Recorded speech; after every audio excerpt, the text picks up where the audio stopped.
So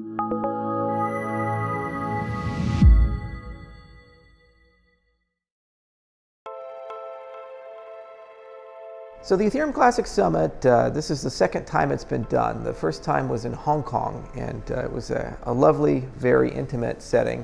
This one's about twice the size, and we're right now here in South Korea. But the point of the summit is to bring all the leaders of the Ethereum Classic community together and the general Ethereum Classic community for the purpose of having people just meet each other, get to know each other, and build great relationships. The thing about Ethereum Classic is that it's actually a very decentralized community.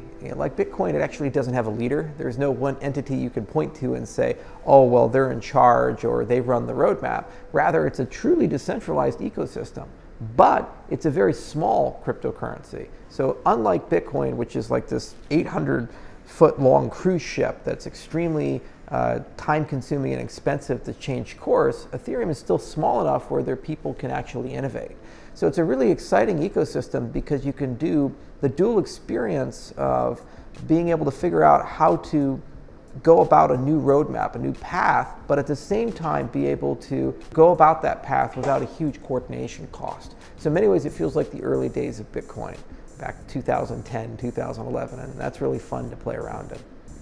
So when we entered the Ethereum Classic space, those were some chaotic and very difficult times. The early days, it wasn't clear whether Ethereum Classic was going to survive or not. There was no community management. There was a lot of people who tried to enter in the project to co-opt it and take it in one direction or another.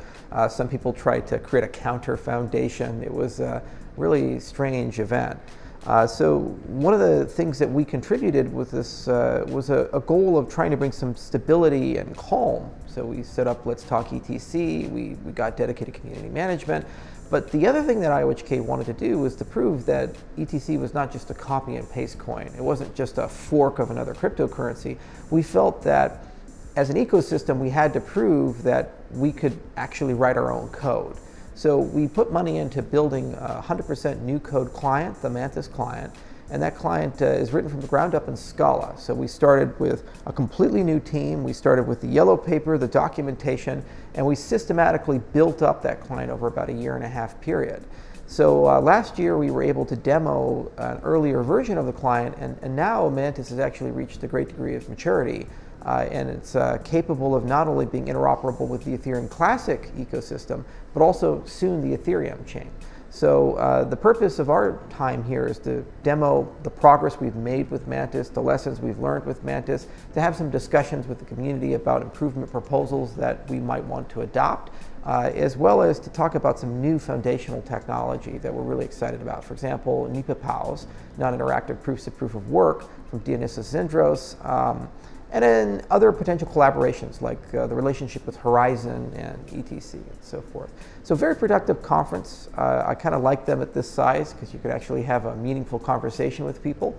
And also it's reasonably technical that we can have great conversations about the future and direction of the clients that we construct.